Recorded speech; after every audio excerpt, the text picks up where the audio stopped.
चलो, भक्ति की स्टार्टिंग। मुझे ये बताओ, what do you mean by the term भक्ति? क्या मतलब होता है भक्ति टर्म का? डिवोशन, ये का? ठीक है। डिवोशन। डिवोशन क्या होता है? डिवोशन क्या होता है?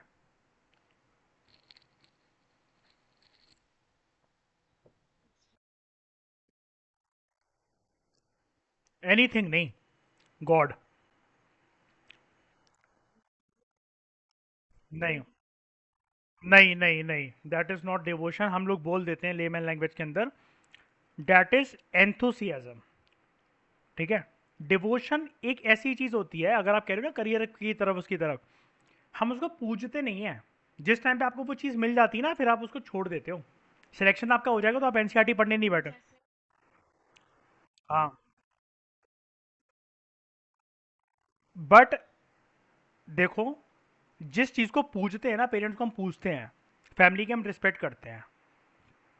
स्पेसिफिकली पेरेंट्स को हिंदू रिलीजन के अंदर या फिर इंडिया की सभ्यता के अंदर गॉड माना जाता है, गॉड का दर्जा दिया जाता है। करियर वाली बात जो आपने बोली, मतलब मैं उस पर कह रहा हूँ कि करियर नहीं होता। That is dedication. हाँ, वो देना।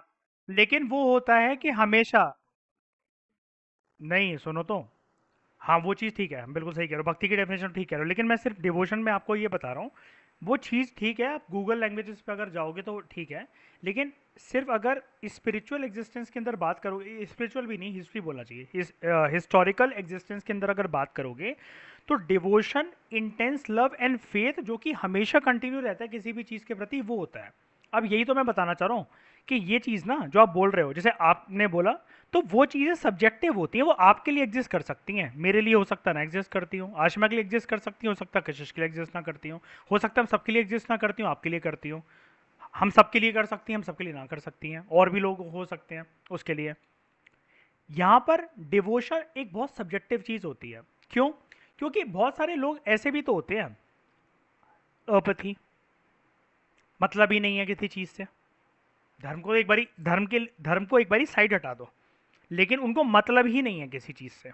ठीक है भाई, जो चल रहा है चल रहा है, रूटीन चल रहा है, ये लाइफ ऐसी जीनी है, बितानी है, देखेंगे जो होगा। एपैथी। कई लोग का क्या होता है कि yes I have concern for both living and non living things. चीज़ों को संभाल के रखना, केयर करना, प्यार करना, इवन इंसानों तक, जानवरों तक उनका लव, पेड़ों तक जाता है। ठीक है, जानवरों इंसानों को तो हटे तो पेड़ों तक जाता है। That is also devotion. Devotion में आप सब जो चीज़ें कह रहे हो वो बिल्कुल ठीक है, कोई टेंशन वाली बात नहीं। लेकिन this is subjective. Definitely religion जब अपने आप में सब्जेक्टिव है, भक्ति जब अपने आप में सब्जेक्टिव है, तो डिवोशन भी अपने आप में सब्जेक्टिव है। ये ऑब्जेक्टिव नहीं होता। इतना तो एग्री है ना सबको? एग्री करते हो ना सब लोग? है ना? ये बदलता रहता है सिचुएशन के साथ, टाइम के साथ, माहौल के साथ। आपका जैसे किसी का भी मान लेते, चलो ठीक है, करियर को लेकर किसी की क्या कहते हैं, डेडिकेशन है, वो पर्सन एक तरीके से उसको डिवोटी की तरह अपने करियर को फॉलो कर रहा है। लेकिन वही वाली बात है ना, जब उस पॉइंट वो पहुंच जाएगा तो दोबारा जिस रास्ते से वो गया था, ये बुक्स उठाकर दोबारा देखोगे क्या आईएएस बनने के बाद? बिल्कुल नहीं देखोगे। Devotion is something which should exist continuously, जब तक आपकी आखिरी सांसें चलती है, तब तक अगर जो आप चीज़ वो कर रहे हो तो वो करते जाओ, उसमें कोई ब्रेक नहीं लगना चाहिए। ये परफेक्ट मीनिंग होता है डिवोशन का। ठीक है। अब यहाँ पर जो एशियन इंडिया में हम लोग आज पढ़ने वाले हैं ना, ये बेसिकली भक्ति मूवमेंट के साथ एसोसिएटेड है। अब भक्ति जो है वो एक धर्म के साथ एसोसिएटेड है। ठीक है। मेजरली, मैं मेजरली कह रहा हूँ, मैं सिर्फ ओनली नहीं कह रहा हूँ, मेजरली हिंदुज्म के साथ एसोसिएटेड है। क्यों आई थी भक्ति मूवमेंट, कोई मुझे बता सकता है? वाई भक्ति? ट्वेल्थ में तो वैसे हम लोग बहुत डिटेल में पढ़ेंगे, लेकिन अभी क्यों? अब सिक्स क्लास के हिसाब से बताओ क्यों, सिंपल लैंग्वेज में।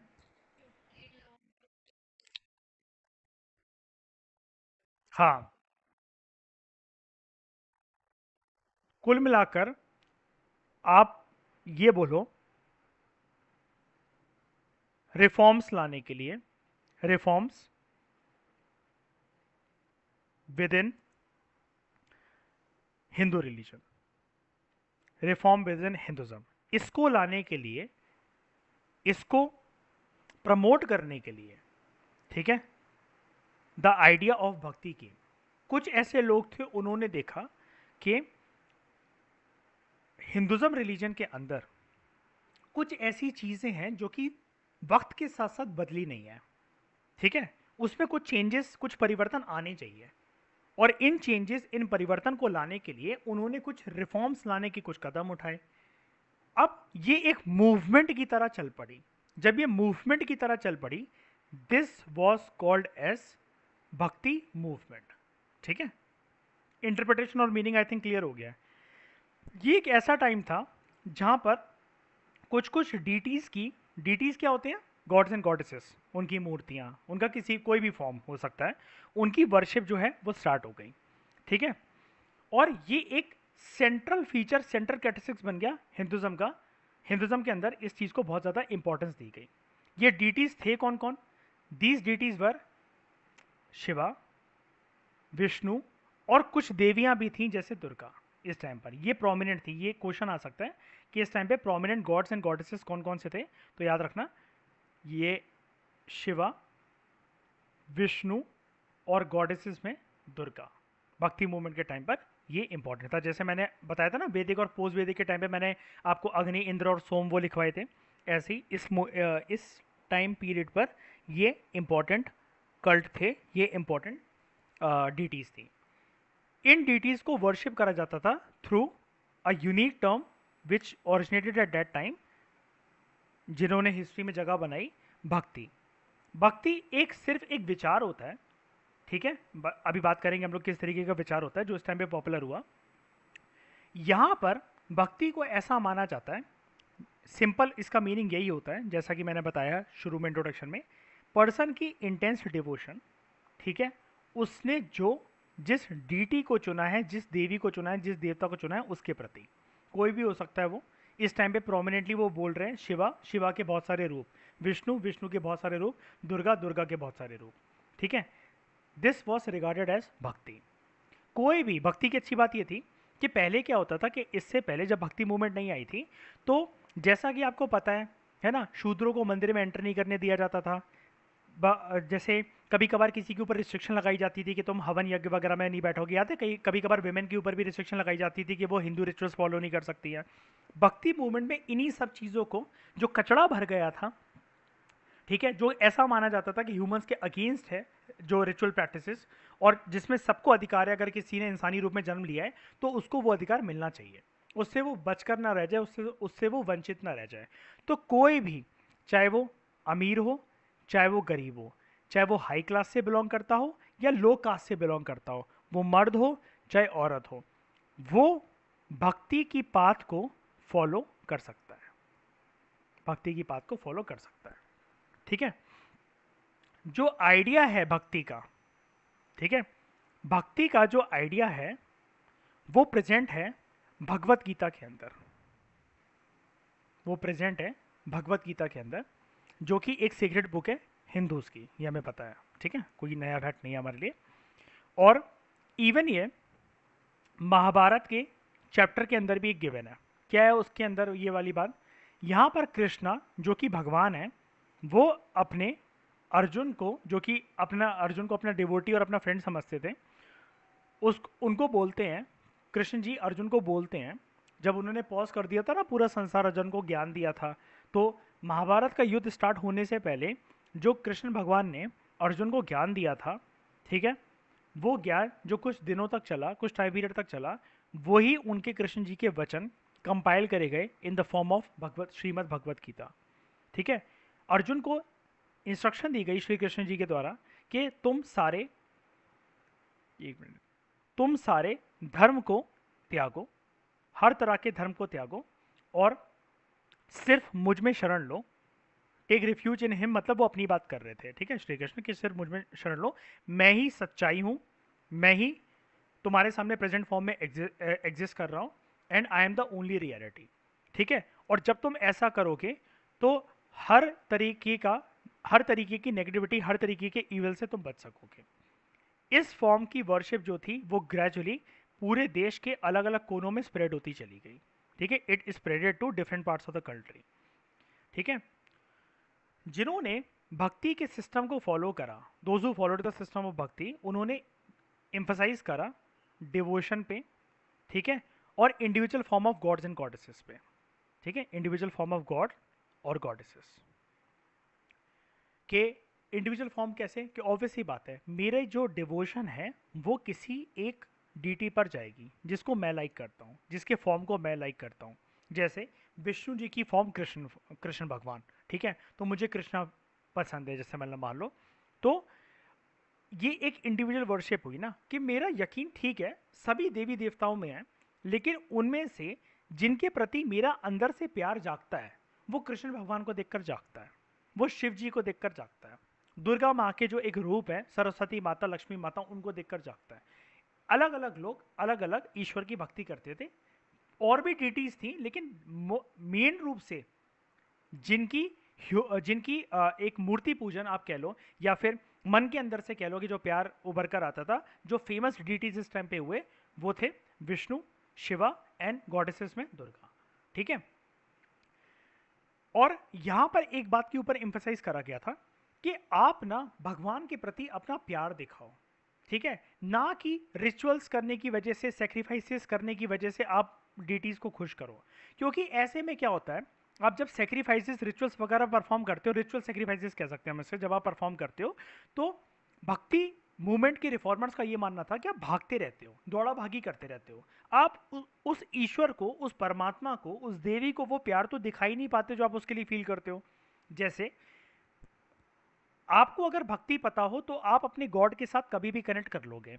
मान लेते हैं कि अगर आपको सेक्रीफाइसेस रिचुअल्स हवन यज्ञ वगैरह परफॉर्म करने हैं और आप रात को लेट पढ़कर सोए हो, सुबह उठकर आपके घर में पूजन है, तो क्या होता है, सोचकर देखो क्या होता है, हौच पौच में सब भागा दौड़ी मस्ती है कि नहीं बसती है।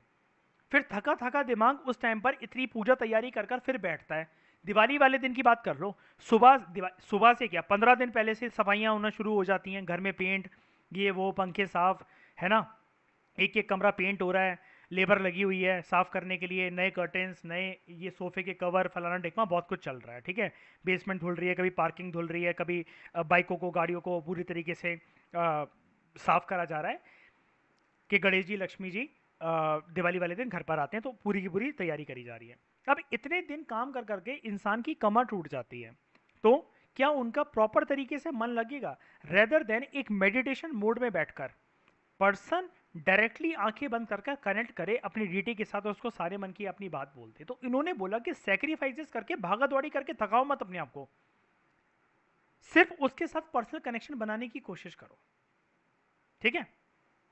ये हो गया according to this system of belief. ये जो चीज मानी गई मैंने आपको बताई, ये जो सोच थी, ठीक है, अगर if a devotee worship the chosen deity, जैसे एक डिवोटी है, कोई भी पर्सन है, वो एबीसी, और वो अपने जिस देवी देवता को उन्होंने चुना है, हम लोग मान लेते हैं यहाँ पर उन्होंने शिव भगवान को चुना है, ठीक है, तो अगर मन सच्चा है ना, सच्चे मन के साथ अगर वो उनकी पूजा करेगा, तो जिस फॉर्म में, ऐसा माना जाता था इस टाइम पे, जिस फॉर्म में आप अपनी डीटी को चाहोगे वो उस फॉर्म में उभर आता है सामने आपके, मतलब उस फॉर्म में आपको देखेंगे, जिस भी फॉर्म में। जैसे इस टाइम पर मैं आपको एक बात बताता हूँ, if I am not wrong, और इसी टाइम पीरियड की अगर वो बात है, तो भक्ति मूवमेंट के टाइम पर अलग अलग लोग बहुत फेमस हुए, जैसे मीरा बहुत फेमस हुई, आपको पता है ना, श्री कृष्ण की सबसे इंटेंस डिवोटी आज तक के इतिहास की, जिनका नाम है ना। एक ना जूते बनाने वाला मोची था, ये ना स्वामी मुकुंदानंद को आप जानते होगे, यूट्यूब पर मैंने उधर ही सुना था ये चीज़, या फिर सदगुरु ने सुनाई थी, आई थिंक 90% तो मैं श्योर हूँ कि स्वामी मुकुंदानंद जी ने सुनाई थी ये वाली चीज़, ठीक है। एक मोची था, मोची इतना इंटेंस डिवोटी था कि अब जैसे हम क्या करते हैं कि यार आपका ना शुद्ध होने चाहिए, आप नहाने चाहिए हो, आप जूते वगैरह को, ऐसी चीज़ों को हाथ मत लगाओ, उससे जब वो जूते सिलता था तो उसे जूते का जो सोल होता है सिलने के लिए, ऑब्वियस सी बात है हम अंदर तो देखेंगे ना सोल के, मतलब वो करके जहाँ से सिलाई मारेंगे, उसे कुल मिलाकर आप ऐसा मान लो जूते के अंदर भगवान की तस्वीर दिखती थी। वो श्री कृष्ण का भक्त था आई थिंक, और उसे कृष्ण जी दिखते थे। तो यहाँ पर क्या होता है, ऐसा माना जाता है, आपके घर पे भी आपको बताया जाता होगा, अगर इस टॉपिक को भी ले लें या फिर हम जनरल बात कर लें, ईश्वर सिर्फ ना, भगवान सिर्फ आपके इरादों का आपकी सिंप्लिसिटी का भूखा होता है।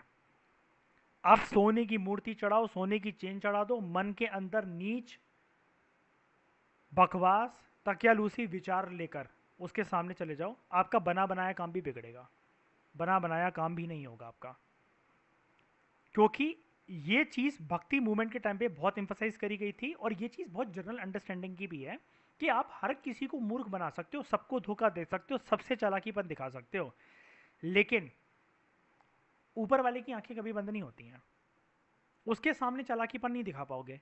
जहां दिखाओगे, ऊंचाई पर लेकर जाने के बाद पटके जाओगे, ताकि दर्द का एहसास हो कि हाँ यार, वो काम मेरे को नहीं करना चाहिए था, मुझे लगा मुझे कोई ऑब्जर्व नहीं कर रहा, मैं कभी पकड़ा नहीं जाऊंगा, और धड़ाम से पटके जाओगे। ये चीज़, ये सारी टीचिंग्स इस तरह की, मॉरल प्रिंसिपल्स कह लो, अंडरस्टैंडिंग कह लो, लाइफ को लेकर पर्सपेक्टिव कह लो, ये भक्ति मूवमेंट के रिफॉर्मर्स ने बहुत ज़्यादा एम्फसाइज करा। तो आप डेटी को किसी भी फॉर्म में सोच सकते हो, अपने ईश्वर को किसी भी फॉर्म के अंदर सोच सकते हो। इंसान की तरह सोच सकते हो, किसी इंसान में आपको अपने भगवान देख रहे हैं, आप माता पिता को सोच लो।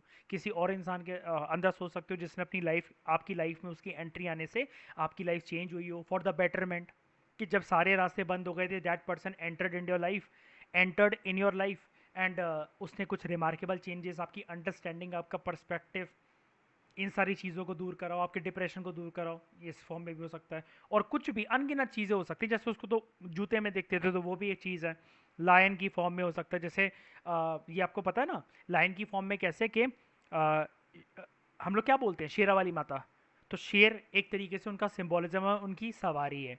पेड़, तुलसी, बरगद, इनकी पूजा होती है ना। और दूसरे फॉर्म में भी। तो ये इस टाइम पर शुरू हुआ कि एनिमल और प्लांट के हम लोग एक रिप्रेजेंटेशन को हम लोग वो मान रहे हैं। जैसे अगर आप लोगों को पता ना हो, पता है तो अच्छी बात है, लेकिन मैं एक जैसे एग्जांपल देना चाहूँगा आपको। तुलसी जो पेड़ होता है हम सबके घर में, Tulsi is actually the second wife of Vishnu. Vishnu की पहली वाइफ है लक्ष्मी माता, दूसरी वाइफ है तुलसी माता। ठीक है। तो इसलिए तुलसी पर आपने सुना होगा, एक ब्लैक कलर के कोई पत्थर होते हैं। ठीक है। ब्लैक कलर के पत्थर होते हैं जिनको हम लोग शालिग्राम बोलते हैं, आपके घर में शायद से होंगे ये विष्णु जी को डिनोट करते हैं पत्थर, कोई भी, मतलब एक दो जितने जितने मर्जी हो सकते हैं। ये पत्थर विष्णु जी को डिनोट करते हैं, और ये पत्थर जनरली ऐसा बोला जाता है कि अगर आपके घर में है तो आप दो जगह रख सकते हो, आप मंदिर में भी रख सकते हो, आप तुलसी के पौधे में भी रखो। जिसके घर में तुलसी है, मंदिर में जैसे रेगुलरली पूजा हो रही है तो उसमें गणेश जी, लक्ष्मी जी की आरती तो होनी ही होनी है। उसके साथ साथ अगर घर पे तुलसी रख रखी है तो शाम को तुलसी पर दिया जलना कंपलसरी है, बिकॉज वो भी विष्णु जी की सेकंड वाइफ है, विष्णु जी उनसे भी इतना प्यार करते हैं, उनकी भी ब्लेसिंग आपको मिलेगी जितनी लक्ष्मी जी की मिलती है। Tulsi is also a symbol of prosperity in our home. जैसे लक्ष्मी जी से बरक्कत आती है, तो तुलसी जी से भी उतनी ही बरक्कत आती है। ये मैंने आपको एक हिंदू रिचुअल का एक एग्जाम्पल दिया, जो कि प्रैक्टिकली हमारे घर पे बोला जाता है, हम सबके घर पे। अगर आपको नॉलेज नहीं थी तो आज आपको मिल गई। और ये सारी चीज़ें भक्ति मूवमेंट के टाइम पे एम्फसाइज करी गई थी। मैं ये इसलिए बोल पा रहा हूँ, घर वालों से सीखी हम सब ने, हमारे घर वालों ने अपने प्रीवियस जनरेशन से सीखी। ये जनरेशन में कब तक बातें होती चली गई, भक्ति मूवमेंट के टाइम से। भक्ति मूवमेंट के टाइम से हम लोगों के परिवार में इस तरह की बातें, इस तरह का ज्ञान, ईश्वर के प्रति लगाव, ये सब बातें चलने लगी थी। ठीक है। ये सब बातें होने लगी थी और ये सब चीज़ें फॉलो होने लगी थी। आगे, जब ये आइडिया, अब कोई भी आइडिया एकदम से तो एक्सेप्टेंस में नहीं आता।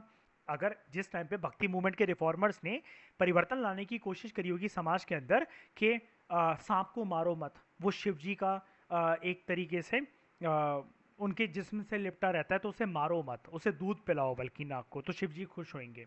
तुम पेड़ को काटो मत, तुलसी और बरगद को तो कतई मत काटो, उसको हाथ मत लगाओ, जूते मत लगाओ, थूको मत उसके ऊपर, क्योंकि ये भी एक फॉर्म है, क्या कहते हैं, भगवान की वाइफ है ये एक खुद एक माता है।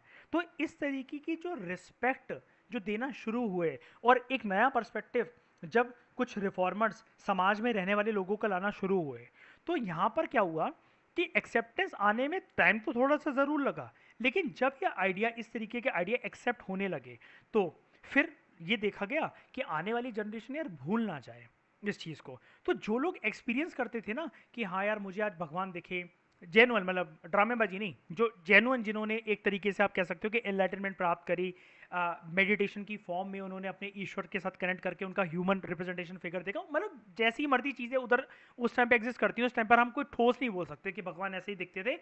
जिस पर्सन को अनुभव हुआ होगा, क्योंकि आर्टिस्टों ने इस टाइम पर, मैं बताना ये पॉइंट चाह रहा हूँ कि ब्यूटीफुल इमेजेस ऑफ डिटीज बनाना शुरू करी देवी देवताओं की। अब वो ऐसे बन पाई, जैसे मैं कैसे बता पाऊँ कि गणेश जी ऐसे दिखते हैं, लक्ष्मी माँ ऐसे दिखती हैं, सरस्वती माँ वाइट साड़ी पहनती हैं, दुर्गा माँ अपने शेर पे बैठती हैं, शिव जी के पास त्रिशूल होता है और टाइगर की खाल उन्होंने लपेट रखी होती है अपने कमर पर। ये सब चीज़ें ऐसे बोल सकते हैं कि एक अंदाज़ा लगा सकते हैं हम लोग, श्योर तो कोई भी नहीं बोल सकता, कि जिन लोगों को अनुभव हुआ है उनके चूजन डीटी, जो उनके एक जिस तरीके से उन्होंने सोचा और वो उसके सामने आके प्रकट हुए, तो ये आप कह सकते हो कि ये चीज़ थी। अब ये चीज़ कोई नया आइडिया तो है नहीं, जैसे शिवा के हम लोग फॉर्म की बात कर लेते हैं, तो ये आप अगर थोड़ा सा कहानी को कनेक्ट करो, तो ये वाली चीज़ तो भाई हमने फिर हड़प्पा में भी देखी थी, हड़प्पन स्क्रिप्ट में भी देखी थी हमने, है ना।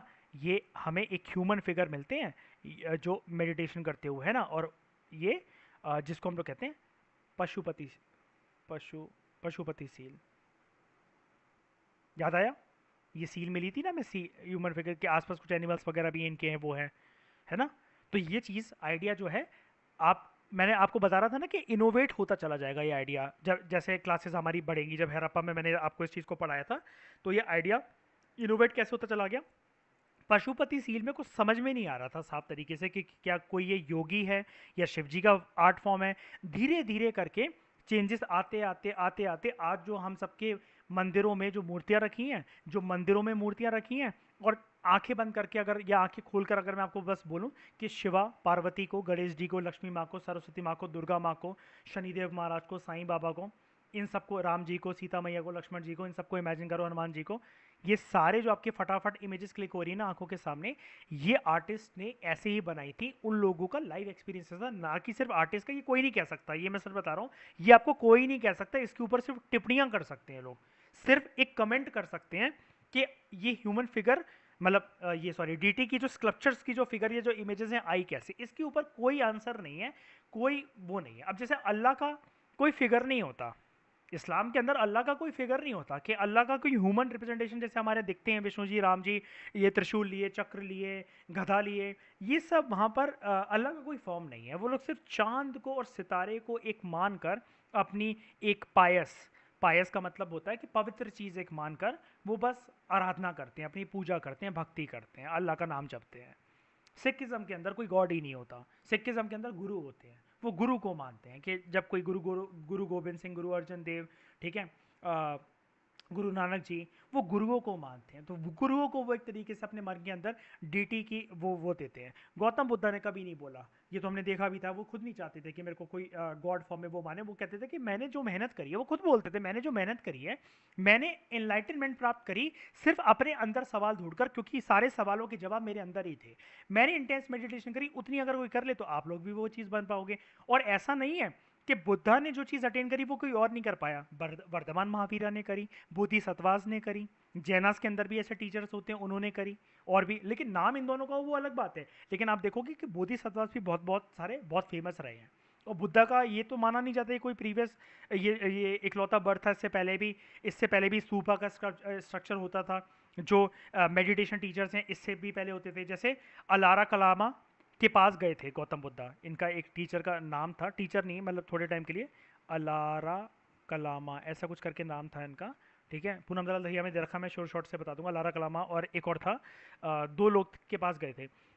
गौतम बुद्धा ने इनसे मेडिटेशन सीखनी चाहिए, वो तो इतने सालों तक निकले ही नहीं थे ना अपने उससे हवेली से, तो इनसे सीखनी चाहिए। लेकिन गौतम बुद्धा सेटिस्फाइड नहीं हो कि इनके साथ मेडिटेशन करके मज़ा नहीं आ रहा, फिर वो चले गए। गौतम बुद्धा भी बहुत बार फेल हुए थे मेडिटेशन में, एक चीज़ याद रखना, ठीक है। ये छोटी छोटी जो चीज़ें होती है ना, इनसे सीखा करो। कि गौतम बुद्धा जैसा आदमी भाई, जिसके ऊपर मेरा यूपीएससी का सिलेबस तो साइड में हटाओ, जिसके ऊपर हमारा माइंडसेट बेस्ड है कि आज मेडिटेशन जैसा कोई वर्ड अगर पॉपुलर है ना, कि अगर मैं बोलूँ ये MEDITATION, मेडिटेशन जैसा कोई वर्ड अगर फेमस है, तो उसके पीछे गौतम बुद्धा रिस्पॉन्सिबल है। उन्होंने फेमस करवाया ये, उनकी वजह से आज हम जानते हैं कि हमारे अंदर चक्रास होते हैं, हमारे अंदर हम कुछ भी चेंज कर सकते हैं, कुछ भी इंस्टॉल कर सकते हैं सिस्टम के अंदर। 80,000 1000 न्यूरॉन्स डेली बनते हैं हमारे, जिसकी एक कैपेसिटी 80 GB की होती है। 80,000 कैपेसिटी डेली की होती है हमारी, लेकिन हम उल्टी सीधी चीज़ों में माइंड वेस्ट करते हैं। चेंज करा जा सकता है उसको, ठीक करा जा सकता है अपने आप को, लाइफ बदली जा सकती है एफर्मेशन देकर।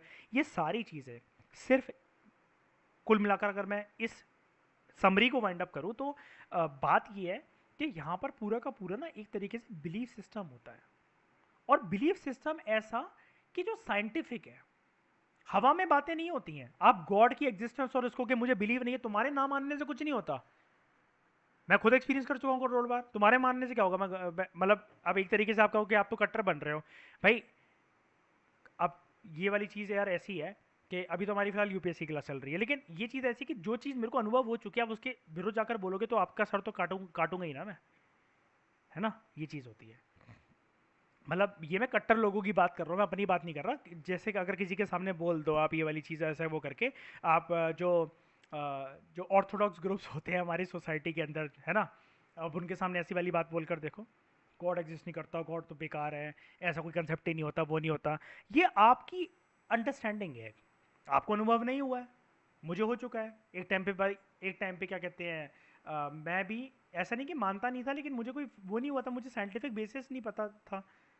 मेडिटेशन करने के बाद बहुत सारी चीज़ें मुझे पता लगी कि हाँ, चीज़ें हम कनेक्ट कर सकते हैं, यूनिवर्सल एनर्जी है। भले ही गॉड मेरी उस फॉर्म में नहीं है, लेकिन एक यूनिवर्सल एनर्जी है। ठीक है, तो ये चीज़ बहुत पर्सनल है। तो ये अब जो चैप्टर ये चल रहा है ना, एक तरीके से ये रटने वाला चैप्टर नहीं है, इसलिए भक्ति सूफी के ऊपर यूपीएससी क्वेश्चन पूछता नहीं है, क्योंकि ये एक ऐसी चीज़ है कि इसके ऊपर कोई ना कोई कुछ ना कुछ लिख लेगा, और बहुत अच्छे अच्छे आंसर भी लिख सकते हैं लोग। और जो नहीं मानता होगा किसी भगवान और ईश्वर वगैरह में, तो वो अपने भी बात लिख सकता है। तो दोनों ओपिनियन ठीक होते हैं।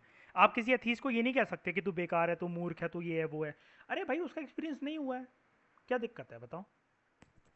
ठीक है।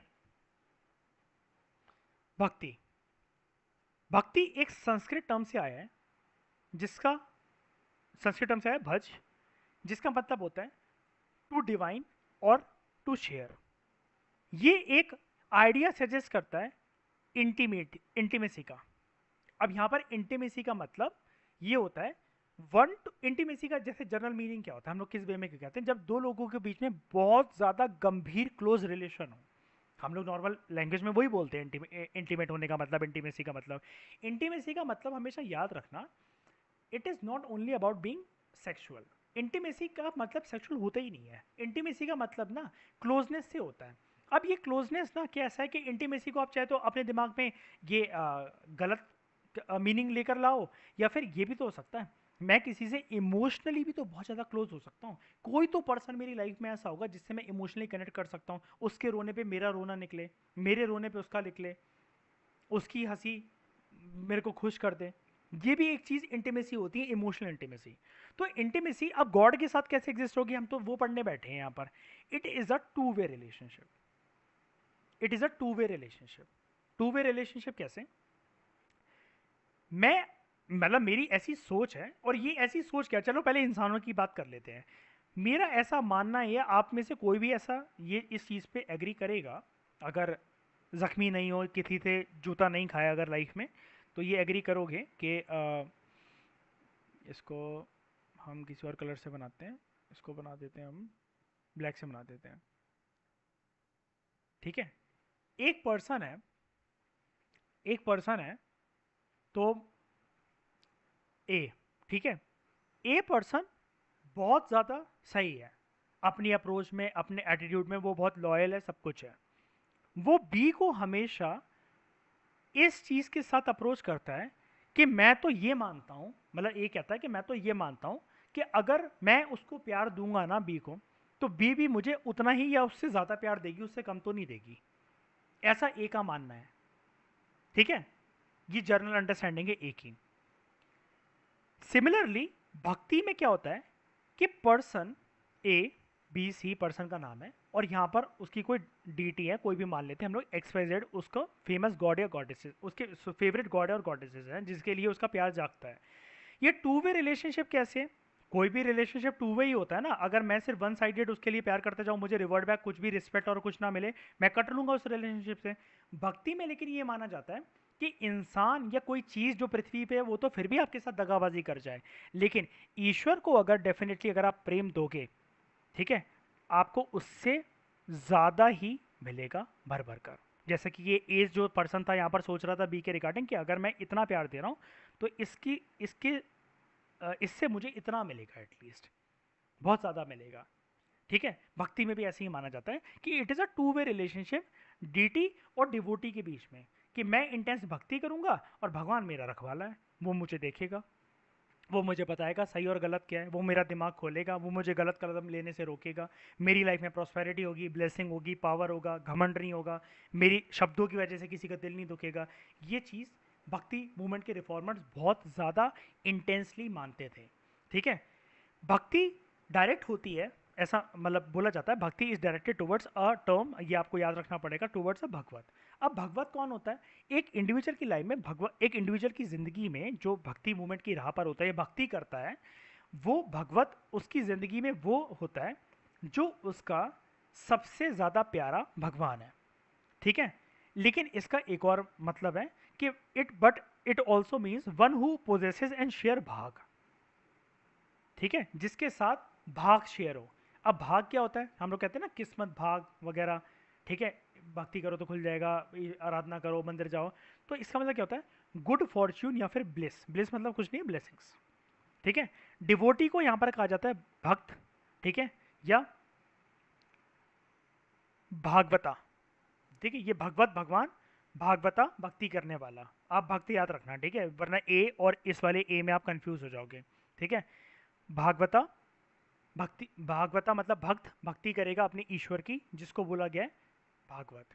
ठीक है, और वो अपने चूजन डीटी के साथ अपना भाग शेयर करेगा। भाग मतलब किसी भी चीज़ का हो सकता है, जैसे ये चीज़ आपके घर में होती होगी डेली। अगर आपके घर में लड्डू गोपाल है, जो कि कान्हा जी का अगर जो छोटा फॉर्म होता है, बच्चे का फॉर्म होता है, अगर आपके घर में वो हैं तो उनको सेवा देनी पड़ती है, हमें ऐसा माना जाता है। ठीक है, अब जो सेवा देनी पड़ती है, तो नहीं भी है, चलो लड्डू गोपाल नहीं है, दूसरे मंदिर तो बन रखा होगा, तो ऐसा बोला जाता है कि जितने बार आपके घर पे कुछ ना कुछ बन रहा है, तो उतने बार अपने डीटी को अगर आप चढ़ाते हो तो डैट, ये नहीं है कि चढ़ाना ही चाहिए, ऐसा होना ही चाहिए, वो आपके मन की बात है ना, हम तो क्या डिस्कस कर रहे हैं, दिस इज और सब्जेक्टिव।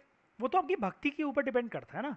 जैसे गर्मियों में मेरा पर्सनल क्या रहता है कि अ, हमारे घर पे जैसे गर्मियों में दोपहर दोपहर के टाइम में गर्मी होती है, तो बहुत ज़्यादा रूह अफ़ज़ा दूध वाला जो नहीं होता, हल्का सा डाल के जो बन जाता है वो शरबत, तो वो बन जाता है। या फिर शाम के टाइम पे जो चाय बनती है, या फिर चाय के साथ कोई भी नमक पा रहे हैं, या फिर कोई खाना है, कुछ भी है, तो मैं, मम्मी, तीनों टाइम मतलब कुछ ना कुछ देते हैं उनको।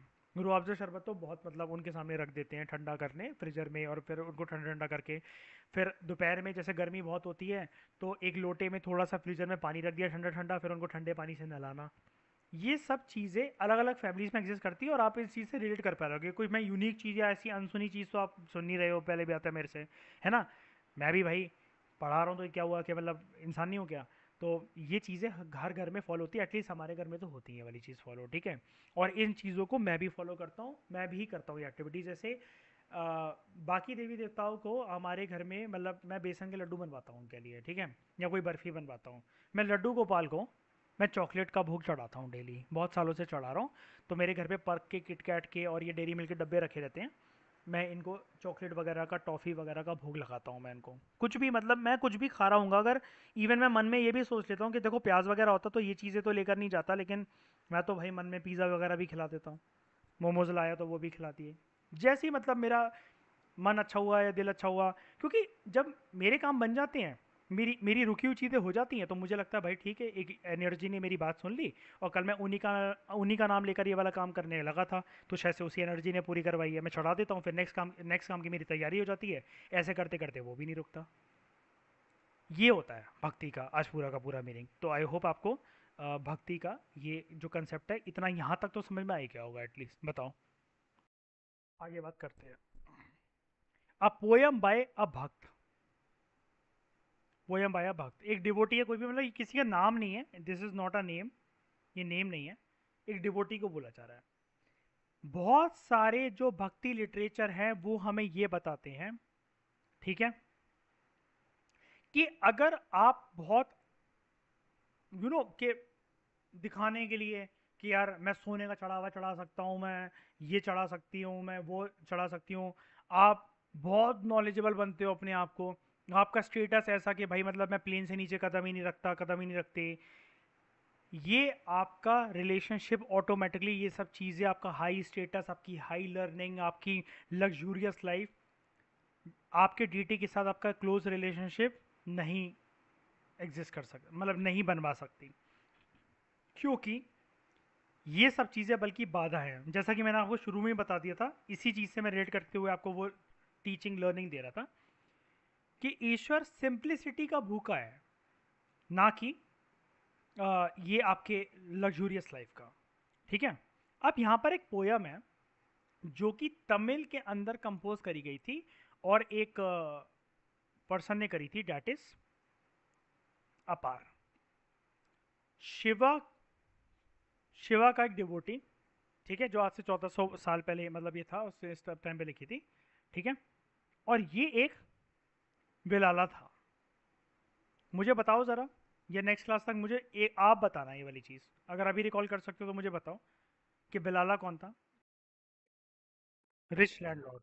ठीक है, ये टर्म आई कहाँ से, कहाँ दे रखी है बिलाला टर्म?